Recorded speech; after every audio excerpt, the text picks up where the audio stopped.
बच्चों, I am Rashmi your maths teacher. तो ये जो इन्फॉर्मेशन ये क्लास 10th के बच्चों के लिए है, बट आरबीएसई बोर्ड के लिए और किसी बोर्ड के लिए नहीं। ये सिर्फ इन्फॉर्मेशन आपकी राजस्थान बोर्ड के लिए है।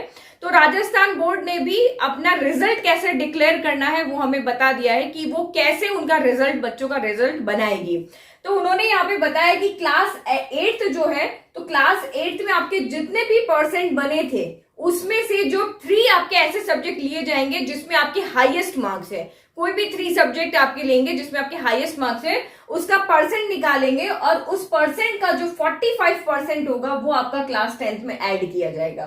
फिर क्लास 9th में जो भी आपके 3 टॉप मोस्ट सब्जेक्ट है जिसमें आपके हाईएस्ट मार्क्स आए हैं उनका 25% लिया जाएगा।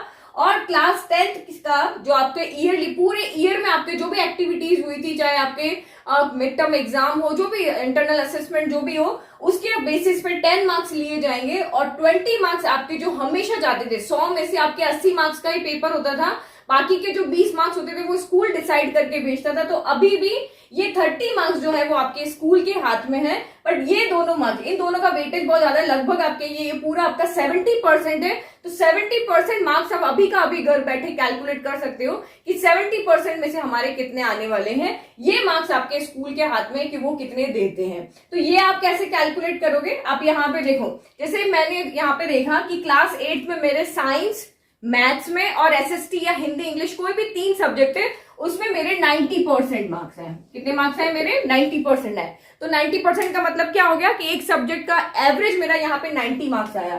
तो 90 का आप 45% कर दो। तो 90 का 45% हमने किया तो ये 0 और ये 4050 हो गया, ठीक है। और ये 00 का डेसिमल लग गया।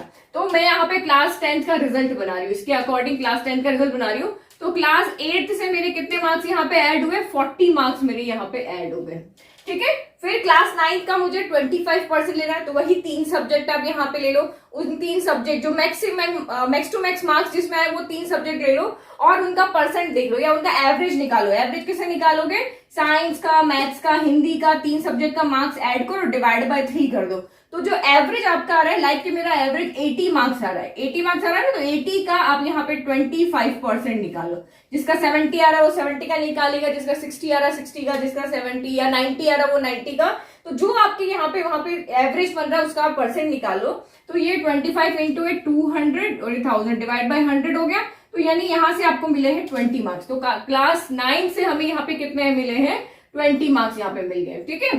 फिर 10, अब ये आपके स्कूल के ऊपर डिसाइड है कि वो आपको इनमें से कितने मार्क्स देते हैं, इन 30 में से वो कितने मार्क्स देते हैं। तो अभी तो आपको पता चल गया कि यस मेरा फर्स्ट डिवीजन तो बन रहा है यहाँ पे। 40 + 20 कितना हो गया? 60 हो गया। तो 60% तो अभी मेरा बन रहा है। अब यहाँ पे आपको कितने मार्क्स दे देंगे? 10 में से ज्यादा कम से कम आपको 6 दे देंगे, ज्यादा से ज्यादा आपको 10 दे देंगे, उससे कम तो नहीं देंगे। तो ये परसेंट के बेसिस पे आपको यहाँ पे पता चल जाएगा आपको इन 30 में से कितने मार्क्स मिलने वाले हैं। तो ये स्कूल डिसाइड करेगा। तो मुझे ऐसा लगता है कि यहाँ पे इस 30 में से ज्यादा अगर यहाँ पे देखें तो आपके 5 नंबर काट लेंगे, 25 तो आपको मिल ही जाएंगे। तो 30 में से 25 भी आपको मिल जाते हैं। यहाँ कोई बच्चे ऐसे हैं जिनको पूरे के पूरे मार्क्स यहाँ पे मिल जाते हैं। तो हम यहाँ पे लेट करते हैं कि क्लास 10th में आपको पूरे के पूरे 30 मिल गए। तो जिसको पूरे 30 मिले उसका परसेंट बन गया 40, 60 और 90। तो 90.50% उसका यहाँ पे बन गया। तो और कम आते हैं 25 आते हैं तो और कम हो जाएगा। तो इस तरह से आप यहाँ पे घर बैठे अपना रिजल्ट कैलकुलेट कर सकते हो। तो थोड़ा बहुत ऊपर नीचे हो जाएगा, लेकिन ये नहीं कि बहुत फर्स्ट डिवीजन से आप सेकंड में चले जाओगे, तो उसके लिए डरने की कोई बात नहीं। आराम से आप अपना रिजल्ट घर बैठे ही कैलकुलेट कर सकते हो। ये सारे मार्क्स आपके स्कूल डिसाइड करेगा, ठीक है। तो ये हमारा यहाँ पे हो गया आरबीएसई का रिजल्ट बनाने का तरीका, वो कैसे आपका यहाँ पे रिजल्ट बनाएंगे। अब अगर कुछ बच्चे इस रिजल्ट से संतुष्ट नहीं होते हैं, वो बोलते नहीं हमारे तो मार्क्स और अच्छे आने चाहिए थे, ये मेरे मार्क्स यहाँ पे कम आए हैं, तो उनके लिए ऑप्शन है वो एग्जाम दे। आगे जब भी आपका रिजल्ट आता है उसके बाद में वो एग्जाम, जब भी नॉर्मल कंडीशन होगी तो वो एग्जाम जब भी होंगे तो उनके साथ में अपना एग्जाम दे करके और उससे अपना रिजल्ट ले सकते हैं। और जो इससे अग्री हो जाते हैं उनके लिए तो ठीक है, यही हमारा फाइनल रिजल्ट है। तो दोनों ऑप्शन है। ये रिजल्ट आपका आने के बाद में आपको बताना है कि नहीं मुझे मैं अपने मार्क्स से संतुष्ट नहीं हूं और मेरे को एग्जाम देना है, तो आप वहां पे डिसाइड कर लो एग्जाम देना है, आप इन्फॉर्म कर दो और जैसे आपका कंपार्टमेंट वालों का एग्जाम होता है वैसे ही आपका भी एग्जाम हो जाएगा। तो आपका रिजल्ट कब आएगा? तो 45 डेज के बाद में आपका सारा रिजल्ट आएगा। सब जब ये स्कूल सारी इंफॉर्मेशन दे देंगे उसके बाद में आपका रिजल्ट डिक्लेयर हो जाएगा। तो इसको डिक्लेयर होने में टोटल 45 डेज लगेंगे।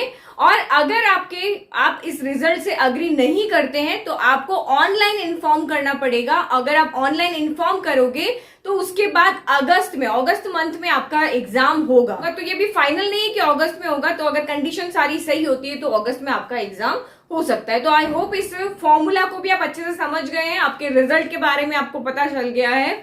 और अगर आप रीअपियर करना चाहते हो, फिर से एग्जाम देना चाहते हो, तो कब होगा तो वो भी मैंने आपको बता दिया है। तो कैसे आपका रिजल्ट बनेगा, आई होप आप ये अच्छे से समझ गए।